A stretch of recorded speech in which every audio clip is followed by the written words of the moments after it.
எங்கள் வாழ்வும் எங்கள் வளமும் மங்காத தமிழ் என்ற சங்கே முழங்கு. வணக்கம், நான் லக்ஷ்மி நரசிம்மன். இது ஸ்ரீ சத்யசாய் கோட் ஃபார்ம்ஸ். இந்த வீடியோவில் கிடாக்குட்டி வளர்ப்புக்கு என்ன வெள்ளாட்டில் எந்த இனங்கள் வளர்க்கலாம், செம்மறியில் எந்த இனங்கள் தேர்வு செய்யலாம், அதை எங்கே வாங்கலாம், எந்த மாதிரி இடையில வாங்கலாம், எந்த இடையில வாங்கினா நல்லது, அப்புறம் எப்படிப்பட்ட குட்டிகளை தேர்வு செய்யணும் அப்படிங்கிறத பார்க்கலாம். வெள்ளாடு கிடாக்குட்டிகள் வளர்ப்பு அப்படின்னு நீங்கள் நினச்சிங்கன்னா தமிழ்நாட்டில் 3 இனங்கள் நல்லாவே வெயிட் வரும். அது பார்த்திங்கன்னா சேலங்கருப்பு, கொடி, கன்னி. இது நல்லாவே எல்லாமே நல்லா கொஞ்சம் பெரும் ஆடுகளாக தெரிகிற இனங்கள். இது எல்லாமே 3லேருந்து 4 கிலோ வரைக்கும் ஒரு மாதத்துக்கு எடை ஏறக்கூடிய இனங்கள். இது நீங்கள் தமிழ்நாட்டில் இருக்கிற வளர்க்கணும்னு நினச்சிங்கன்னா இதை வளர்க்கலாம். இல்லை இன்னும் கொஞ்சம் அதிகமான எடை ஏற்றம் வேணும், எனக்கு மாதத்துக்கு 4 கிலோலேருந்து 6 கிலோ வரைக்கும் வேணும் அப்படின்னு நினச்சிங்கன்னா தலச்சேரி, இது கேரளாவோட பூர்வீகமாக கொண்டனால இப்போ தமிழ்நாட்டில் எல்லா இடத்துலையுமே பரவி இருக்குது. இதை நீங்கள் வளர்க்கலாம். இல்லைன்னா ஒஸ்னாபாடின்னு சொல்கிற மகாராஷ்டிரா ப்ரீடு, அதுவுமே 4லேருந்து 6 கிலோ வரைக்கும் தாராளமாக வெயிட் ஏறுது. இது நாங்கள் இந்த தலச்சேரியும் ஒஸ்னாபாடியும் நாங்கள் வளர்த்து பார்த்துருக்கோம். இதில் என்ன கஷ்டம்னா குட்டிகள் வாங்குறது கொஞ்சம் சிரமமாக இருக்கும். ஒஸ்னாபாடியும் தலச்சேரி வாங்குறது கொஞ்சம் சிரமமாக இருக்கும். உங்களுக்கு அது ப்ராஃபிட்டபுளாக இருக்குது, எங்களுக்கு வியாபாரம் நல்லாவே அதில் அந்த வளர்த்தா எங்களுக்கு ஆகும்னா அதை வாங்கலாம். நீங்கள் நல்ல வெயிட் கெயின் இருக்குது அதில். இப்போ செம்மறி, ஆனால் ரொம்ப பேர் வளர்க்குறது செம்மறிங்கிறதுனால செம்மறியில் எந்தெந்த இனங்கள் வளர்க்கலாம் அப்படின்னு பார்த்தீங்கன்னா செம்மறியில் 3 ஃபஸ்ட் தமிழ்நாட்டில் 7-8 விதமான ப்ரீட்ஸ் இருக்குது. ஆனால் அதில் எல்லோரும் அதிகமாக வளர்க்குறதுன்னு பார்த்தீங்கன்னா மயிலம்பாடி அடிக்கருப்பு.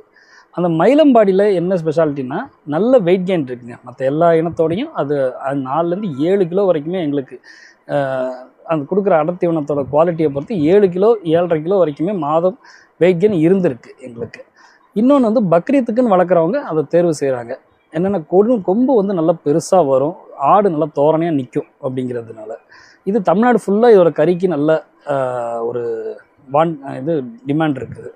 இதுக்கு அடுத்தது பார்த்திங்கன்னா கொங்கு சைடில் சேர்ந்த மேச்சேரி, நாமக்கல், திருப்பூர், இந்த கரூர் இந்த சைட்லாம் கிடைக்கிற மேச்சேரி பியூர் ஒயிட்டாக இருக்கும், கொஞ்சம் பழுப்பு கலந்த ஒயிட்டு. அது கொம்பு ஆனால் அந்தளவுக்கு அதில் டெவலப் ஆகிறது சிரமம். அதனால் பக்ரீத்துக்கு வாங்குறவங்க அதை பெருசாக தேர்வு செய்கிறதில்ல. மற்றபடி கிடாக்குட்டி வளர்ப்புக்கு அது நல்ல ஒரு இனம் தான், நல்லாவே வெயிட் ஏறும். ஆனால் மயிலம்பாடிக்கு அடுத்த லெவல்னு சொல்லலாம். அடுத்தது பார்த்திங்கன்னா தென் தமிழகத்தை சேர்ந்த பொட்டுக்குட்டிகள் நல்ல வெயிட் ஏறும், நல்ல கொம்பு பெருசாக வரும், ஆடு நல்லா தோரணையாக நிற்கும். இது தென் தமிழகத்தை சேர்ந்தவங்க பக்ரீத்துக்கு அப்படின்னு சொல்லி பேட்சஸாக வளர்க்குறவங்களும் இருக்காங்க.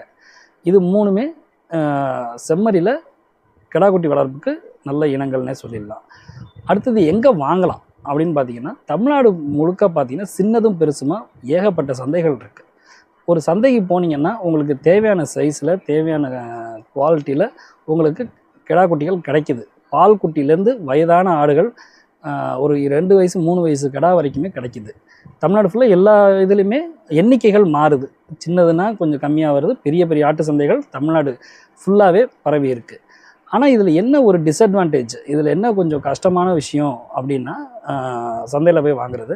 சந்தைகளில் நல்ல தரமான குட்டிகள் எந்த அளவுக்கு வருதோ சில உடம்பு சரியில்லாத குட்டிகள் உடனடியாக விற்கிறதுக்கு நோய்வாய்ப்பட்ட குட்டிகளையும் கொண்டு வராங்க. அதில் நோய் தொற்று ஏற்படுறதுக்கான வாய்ப்புகள் அதிகம். அதனால் சந்தையிலேருந்து குட்டிகள் வாங்கிட்டு வந்தால் ஒரு 15லேருந்து 20 நாள் நீங்கள் ரொம்ப கண்ணும் கருத்துமாக அந்த குட்டிகளை பார்த்துக்க வேண்டியது இருக்கும். சின்னதாக இதுக்கு உடம்பு சரியில்லை, கொஞ்சம் சோடையாக இருக்குது அப்படின்னாவே நீங்கள் அதை ரொம்ப கேர் எடுத்து நீங்கள் அதை பார்த்துக்க வேண்டிய அவசியமாக இருக்கும். அது ஒரு டிஸ்அட்வான்டேஜ். இல்லை இது சந்தையே வேண்டாம் எனக்கு அப்படின்னு நினைக்கிறவங்க தமிழ்நாடு ஃபுல்லாக வியாபாரிகள் இருக்காங்க. இப்போது என்ன சைஸில் வேணும், என்ன குவாலிட்டியில் வேணும், எந்த ப்ரீடு வேணும் அப்படின்னு சொன்னால் அவங்க டோர் டெலிவரி பண்ணுறதுக்குமே இருக்காங்க. அது கொஞ்சம் ரிஸ்க்கு கம்மி அவங்ககிட்ட வாங்குறது. அவங்க என்ன டைரெக்டாக கீதாரிகள்கிட்டருந்து கலெக்ட் பண்ணி உங்களுக்கு கொண்டு கொடுத்துட்றாங்க. அதனால் உங்களுக்கு அதில் அந்த அளவுக்கு அதுவும் கண்ணுங்கருத்தாக பார்த்துக்க தான் வேணும் 20 நாளைக்கு. இருந்தாலும் சந்தையில் போய் வாங்குகிற அளவுக்கு ரிஸ்க்கு இல்லை. அடுத்து என்ன சைஸில் வாங்கலாம், என்ன இடையில வாங்கணும். புதுசாக நீங்கள் ஆரம்பிக்கிறீங்க, ஒரு 4-5 பேட்ச் தான் இது வரைக்கும் பண்ணியிருக்கேன் அப்படின்றவங்கெல்லாம் புது பண்ணையாளர்கள். நீங்கள் 17 கிலோவுக்கு மேலே வாங்கினீங்கன்னால் உங்களுக்கு அந்த குட்டியை வளர்ப்புங்கிறது கொஞ்சம் எளிதாக இருக்கும். அந்த குட்டி வளர்க்குறது, ஏன்னா குட்டி தன்னைத்தானே அம்மாவை மறந்து தன்னைத்தானே பார்த்துக்கிறது, நல்லா சாப்பிட்றது எல்லாமே அது ஃபுல்லாக அது மெச்சூர்டாக இருக்கும். அந்த குட்டிகள் 17 கிலோ வர குட்டிகள் நல்ல மெச்சூர்டாக இருக்கும், நல்லா சாப்பிடும். அதுக்கு நல்லாவே தெரியும். எப்படியுமே அது வந்து ஈஸி அதை வளர்க்குறது. கொஞ்சம் அனுபவம் வாய்ந்த பண்ணையாளர்கள் அப்படிங்கிறவங்க 12லேருந்து 15 கிலோவுக்குள்ளேயே வாங்கலாம். கொஞ்சம் பார்த்துக்கிறது சிரமமாக இருக்கும். பட் அனுபவம் இருக்கிறவங்க அதை வாங்கினீங்கன்னா பட்ஜெட் கம்மி, உங்களுக்கு ரேட்டு கொஞ்சம் கம்மியாக கிடைக்கும். நீங்கள் வளர்க்குறது 3 மாதம் வளர்த்து கொஞ்சம் நல்ல லாபமே பார்க்கலாம். ஆனால் இதெல்லாம் வந்து ஒரு 10 பேட்ச் எடுத்த பிறகு நீங்கள் இந்த 12-15 கிலோக்குள்ளே போனீங்கன்னா உங்களுக்கு நல்லது. அடுத்து குட்டியை தேர்வு எப்படி பண்ணணும்? குட்டியை வந்து கண்ணு நல்லா பிரைட்டாக நல்லா ஒரு சோடை தட்டாமல் இருக்கணுங்க குட்டிங்க. அடுத்தது பார்த்தீங்கன்னா குட்டி நல்லா நீட்டு போக்கான குட்டி. அடுத்து முடி, செம்மறியில் முடி வந்து அடர்த்தியாக முடி தொங்குற அளவுக்கு இருந்துச்சுன்னா அந்த குட்டிக்கு சத்து குறைபாடு இருக்குதுன்னு அர்த்தம். நீங்கள் எந்த அளவுக்கு கொண்டு வந்து நீங்கள் எவ்வளோ நல்ல அடர்த்தி ஒன்று கொடுத்தாலும் வெயிட் கெயின் இருக்காது. நல்ல சம்மர் கட் வெட்டின மாதிரி, கிராப் வெட்டின மாதிரி நல்ல சின்ன சின்ன சின்ன சின்ன சின்ன முடியாக இருக்கணும். உடம்பு ஃபுல்லாகவே எங்கேயுமே முடி அடர்த்தியாக தொங்குன மாதிரி இருக்கக்கூடாது. ப்ளஸ் அந்த ஸ்கின் டோன் பளபளன்னு இருக்கணும் அந்த குட்டி. அப்படிப்பட்ட குட்டியை மட்டும் தேர்வு பண்ணி வாங்குங்க. ஒரு 100-200 அதிகமாக போனாலும் அந்த மாதிரி குட்டிகளை தேர்வு பண்ணி வாங்கினீங்கன்னா நீங்கள் கொடுக்குற தீவனத்தை நல்ல உடம்பு அப்சர்வ் பண்ணி நல்ல வெயிட் கெயின் கொடுக்கும். இந்த வீடியோவில் எனக்கு தெரிஞ்ச விஷயங்களை உங்கள்கிட்ட பகிர்ந்துருக்கேன். அடுத்தடுத்த வீடியோவில் குட்டிகள் கிடா குட்டிகளை வாங்கிட்டு வந்து பண்ணைகளில் வந்து சேர்ந்த உடனே அதை எப்படி வளர்க்கணும், ஒரு 3 மாதத்துக்கு நம்ம என்னென்னலாம் செய்யணும், வாங்கிட்டு வந்த நாள்லேருந்து 3 மாதத்துக்கு என்னென்னலாம் செய்யலாம், நாங்கள் என்ன செய்கிறோம் அப்படிங்கிறத சொல்கிறேன்.